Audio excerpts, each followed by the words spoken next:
প্রান্তিক মানুষজনকে মাননীয় প্রধানমন্ত্রীর যে স্কিম বিকশিত ভারত জিরামজি, আপনারা সবাই জব কার্ড করে ফেলুন।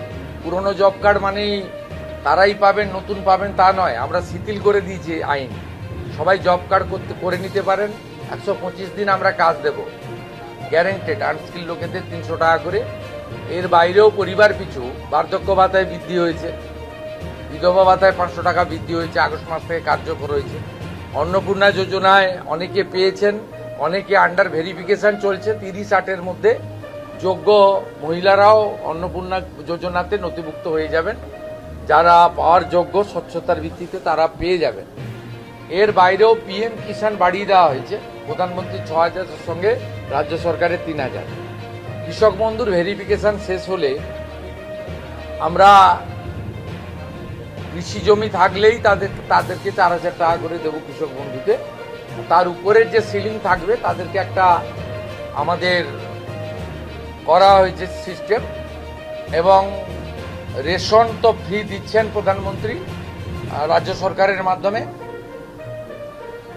আমাদের নির্বাচন চলাকালীন আটা নিয়ে ব্যাপক অভিযোগ ছিল নিম্নমানের, আমরা আটা বন্ধ করে দিয়েছি, এখন ভালো গম পাচ্ছেন আপনারা। এর সঙ্গে 5 লাখ টাকার ইলেকট্রিক, 5 লাখ টাকা স্বাস্থ্য ফ্রি, আয়ুষ্মান ভারত। 16ই আগস্ট আয়ুষ্মান দিবস ঘোষণা করা হয়েছে। এটা আগের সরকার খেলা হবে দিবস করেছিল, কারণ 1946-এর ওই দিন দ্য গ্রেট ক্যালকাটা কিলিং হয়েছিল সুরাবর্দির নেতৃত্বে। 10,000 হিন্দু খুন হয়েছিল। আমরা ওই দিন আয়ুষ্মান দিবস করছি এবং সেই দিন আয়ুষ্মান ভারতের কার্ড বিতরণও শুরু হবে। যারা আয়ুষ্মান ভারতের কার্ডে আসছে না, এমনিতে 70 ঊর্ধ্ব সবাই পেয়ে যাচ্ছেন, সেখানে কোনো নিয়ম নেই।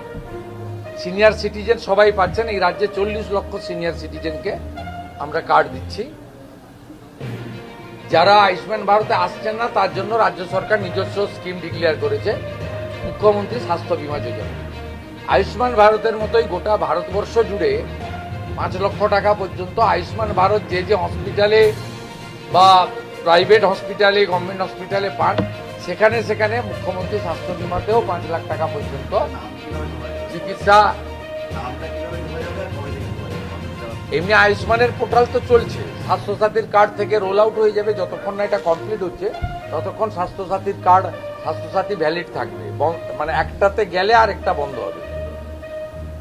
কোনো মানুষের, সাধারণ মানুষের অসুবিধা হবে না। তাই আমি বলবো এটা উন্নয়নের অমৃতকাল। এই অমৃতকালে পরিযায়ী শ্রমিকরা ফিরতে শুরু করুন ধীরে ধীরে। এর সঙ্গে উত্তরবঙ্গে অনেকগুলো ইন্ডাস্ট্রির পরিকল্পনা আমরা নিয়েছি। আমাদের ওদিকে যেমন মালদাতে আম লিচুর ফুড প্রসেসিং ইউনিট হচ্ছে, মাখানাকে নিয়ে আমরা কাজ করব। এদিকে আপনার আমাদের আনারস এবং ভুট্টার উপরেও ফুড প্রসেসিংয়ের আমাদের কাজ হবে। তুলাইপঞ্জি চালের উপরেও আমরা অনেকগুলো ব্যবস্থা নিয়েছি।